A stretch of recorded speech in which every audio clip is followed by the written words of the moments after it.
আগামীকাল আমরা গ্রাহকরা আনন্দ মিছিল করে করে শাখায় গিয়ে গিয়ে মিষ্টি বিতরণ করে গ্রাহকরা প্রাণ চাঞ্চল্যে ফিরে এসে টাকা ফেরত আসবে। রেমিটেন্স শাটডাউন করেছে। আপনি ইসলামী ব্যাংকে ধ্বংস করবেন, বাংলাদেশের কোনো ব্যাংকিং সেক্টর আপনি রক্ষা করতে পারবেন না। ইসলামী ব্যাংক বিএনপির কাছে নিরাপদ। আমি একটা কথা বলতে চাচ্ছি, এটা আমি একটা জিনিস লক্ষ্য করছি, ইতিমধ্যেই আমাদের বিভিন্ন অনলাইন ফেসবুক মিডিয়াতে আমরা একটা কমেন্ট দেখেছি যে সেখানে একটা জনমত তৈরি হয়েছে। সেটা হচ্ছে আপনারা কথায় কথায় বলেন যে গ্রাহক যারা আন্দোলন করে এরা জামাত ইসলামের সাথে জড়িত, এরা একটা ইসলামী রাজনৈতিক দলের সাথে জড়িত, আন্দোলন ইসলামী রাজনৈতিক দলেরা করে, এই ব্যাংকের রাজনৈতিক দলের মদতপুষ্ট জামাত ইসলামের এখান থেকে অনেক সুযোগ সুবিধা ভোগে।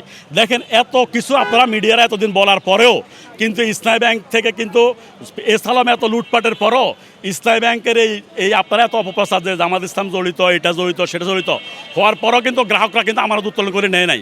কিন্তু যখনই অর্থমন্ত্রী সংসদে দাঁড়িয়ে বলেছে যে ইসলামী ব্যাংক বিএনপির কাছেই নিরাপদ, এটা কিন্তু কোনো রাজনৈতিক দল কখনো দাবি করে নাই যে ইসলামী ব্যাংক আমার।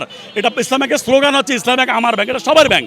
কিন্তু জামাত ইসলাম কখনো দাবি করে এটা আমাদের ব্যাংক, কোনো গ্রাহকও দাবি করে না এটা আমাদের ব্যাংক, বলছে এটা ইসলামী ব্যাংক সবার ব্যাংক, এখানে হিন্দু বৌদ্ধ খ্রিস্টান সবার ব্যাংক। কিন্তু আপনারা দেখেন যে ইসলামী ব্যাংকে 82,000-এর উপরে অ্যাকাউন্ট আছে শুধুমাত্র স্কুল ব্যাংকিং অ্যাকাউন্ট, যেটা স্কুলে ছোট ছোট বাচ্চারা তাদের টিফিনের টাকা থেকে বাঁচিয়ে এরা তো রাজনীতি বুঝে না, তাহলে এদেরকে আপনি কোন রাজনৈতিক দলের ট্যাগ দিবেন? এই শিশুদেরকে তারা ইসলামী ব্যাংকে অ্যাকাউন্ট খুলেছে, ইসলামী ব্যাংকের একটা ক্যাম্পেইনে বদ্ধ হয়েছে, তারাও কোনো আতঙ্কিত হয় না। কিন্তু যখনই সংসদে অর্থমন্ত্রী বলেছে যে ইসলামী ব্যাংক বিএনপির কাছে নিরাপদ, এই কথা বলার সাথে সাথে পরের দিন থেকেই আপনারা দেখবেন যে আপনার ইসলামী ব্যাংকের পরিসংখ্যান চার্জ করে দেখেন, আগের টাকা উত্তোলনের হার আর অর্থমন্ত্রীর ঘোষণা দেওয়ার সাথে সাথেই টাকা উত্তোলনের হিড়িক পড়ে গিয়েছে। কারণ তার মানে এটা বোঝাই যাচ্ছে যে সরকারের কোনো সিদ্ধান্তের সাথে ইসলামী ব্যাংক গ্রাহক সহ দেশবাসী এটা মানে নিতে পারে না। তার মানে বোঝা যাচ্ছে যে এটা সরকারের এটা বোঝা উচিত যে সরকারের সিদ্ধান্ত এবং সরকারের জনপ্রিয়তা তলানির কোন পর্যায়ে উপনীত হয়েছে।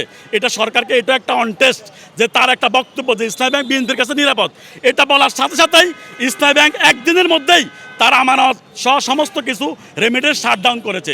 এটা আমি মনে করি যে সরকার তার সিদ্ধান্ত, তার 3 মাসে তার জনপ্রিয়তা কোন পর্যায়ে পৌঁছেছে, এই একটা বক্তব্য থেকে সরকার কিন্তু অনটেস্টে এটা যাচাই করে নিতে পারে, এটা আমরা মনে করি। সুতরাং এখানে রাজনৈতিক ট্যাগ দিয়ে একটা অর্থনৈতিক ব্যবস্থাকে আমরা বলতে চাই আপনি ইসলামী ব্যাংকে ধ্বংস করবেন, বাংলাদেশের কোনো ব্যাংকিং সেক্টর আপনি রক্ষা করতে পারবেন না, এটা চ্যালেঞ্জ। ইতিমধ্যে কখনোই ইসলামী ব্যাংকের এটিএম বন্ধ হওয়ার সাথে সাথে প্রায় 10 থেকে 12টা ব্যাংক যারা জীবনে কোনোদিন তাদের এটিএমে অর্থনৈতিক সংকট হয় না, বিশেষ করে ডাচ বাংলা ব্যাংক সহ যে ব্যাংকগুলোতে ইসলামী ব্যাংকের ফলে সবচেয়ে বেশি এটিএম লেনদেন, তাদের এটিএম পর্যন্ত যে কলাপস করেছে শুধুমাত্র ইসলামী ব্যাংক হওয়ার সাথে। আগামী দিনে আপনি ইসলামী ব্যাংক কলাপস করবেন, অর্থনীতি আমি বলে রেখেলাম, অর্থনীতি কলাপস হবে, ব্যাংক কলাপস হবে, এ দেশের হুন্ডির দৌরাত্ম বেড়ে যাবে এবং সরকার এই আত্মঘাতের সিদ্ধান্ত থেকে যখন ফেরত আসবে তখন অনেক বড় দেশের ক্ষতি হয়ে যাবে। আমি সরকার বলতে এখনও সুযোগ আছে, গ্রাহকদের কাছে এখনও আমানত রক্ষিত আছে। আপনি আজকের মধ্যে একটা সিদ্ধান্ত দেন, আগামীকাল আমরা গ্রাহকরা আনন্দ মিছিল করে করে শাখায় গিয়ে গিয়ে মিষ্টি বিতরণ করে গ্রাহকরা প্রাণ চাঞ্চল্যে ফিরে এসে টাকা ফেরত আসবে।